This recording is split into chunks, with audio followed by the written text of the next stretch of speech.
Right, I'm here with Charlene, the person I call the Queen of Positivity. For the second time in a row, I'm speaking to you after an Arsenal defeat. But I think the performance was better today. Yeah, what do you think?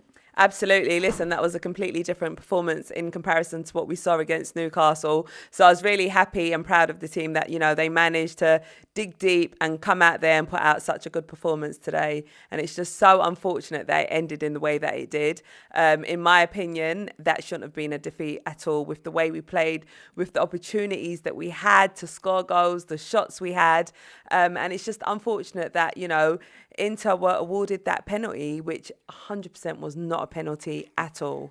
Tell me why you don't think it was a penalty. I mean, all right, look, I totally agree his arm was in an unnatural position, but before the ball was played, his arm was already in that position. He had his left leg up in the air. Naturally, you're just going to hold your arm out for balance, and the ball was kicked straight into his arm.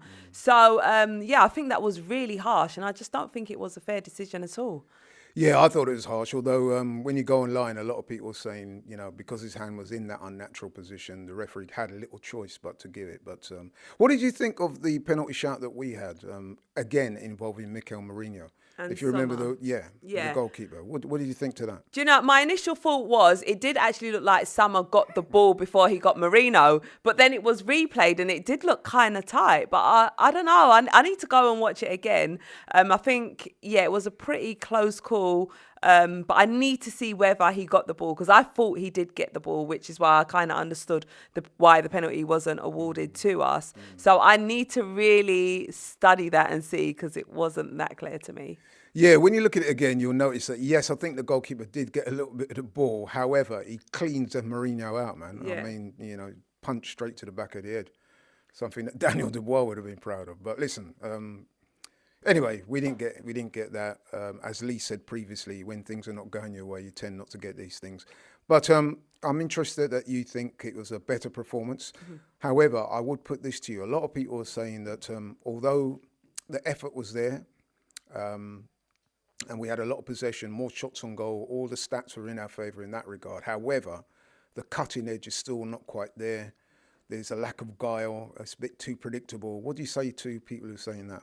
I guess it's a pattern that we've been seeing for some time. We get into that final third area and it's just that we're just not able to score. It's been frustrating for us for some time. Then we did start to get a bit better with it, where we was, taking shots from all over the pitch and able to find the back of the net.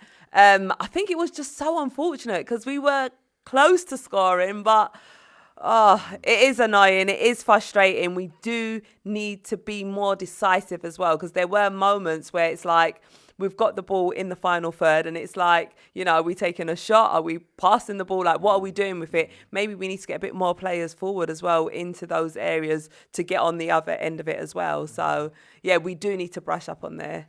Were you surprised that you didn't see the likes of Sterling come on today? And obviously Odegaard came on, but it was very late. Some people are saying that there should have been substitutions made earlier. What's your take on that? Yeah, I mean, Gabriel Jesus being subbed on at halftime, I must say I was taken back by that. It was not something I was expecting to see for two reasons. Number one, Mikel Arteta making a halftime sub is just not something that he does. So that really took me by surprise. Second of all, I didn't think Gabriel Jesus would have been the more favoured player to be subbed on first before any other player. Obviously, Ethan Nwaneri showed a lot of quality the moment he came on the pitch.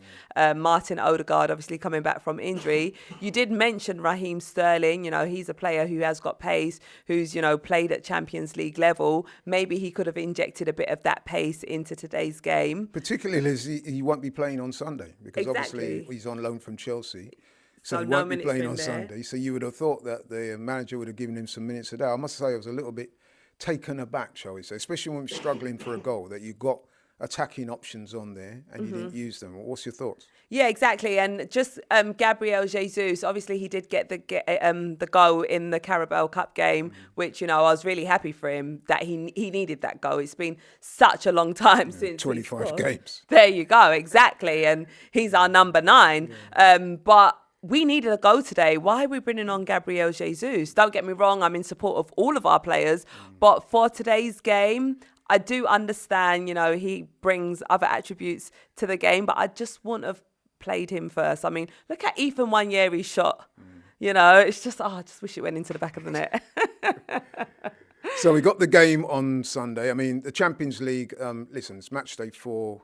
It's our first defeat in the Champions League. 1-2, drawing the other one. So we're looking in pretty good shape there to get that, at least in the top 8. I mean, although I think we dropped down to 12th in the league table now, but there's still plenty of games to go. But this game coming up on Sunday is a crucial game. We've not won in the Premiership now for a couple of games. Obviously, we lost to Bournemouth, drew Liverpool, lost to Newcastle. So if we've got to get our title aspirations back on track, this is a massive, massive game. Would you make any changes to the starting lineup you saw today for that game? Do you know what? We do need to get a win for sure, for many reasons. The change that I would actually make is Ethan Nwaneri. So who drops out? Trossard would drop out for this one. I think Ethan he's definitely ready. He's showing a lot of quality. He's just so special. There's something so magical and special about him when he's on the ball, when he's on the pitch. I always use this word a lot when it comes to him. He's just so fearless, and that's what I love about him. He just goes and plays his game. Just put him out there. You know, we've got Trossard on the bench. Should we need to sub him on? We've also got Martin Odegaard back as well. But the one change I would make would definitely be Ethan Nwaneri. He's showing he wants to play. I think a lot of people would agree with you there.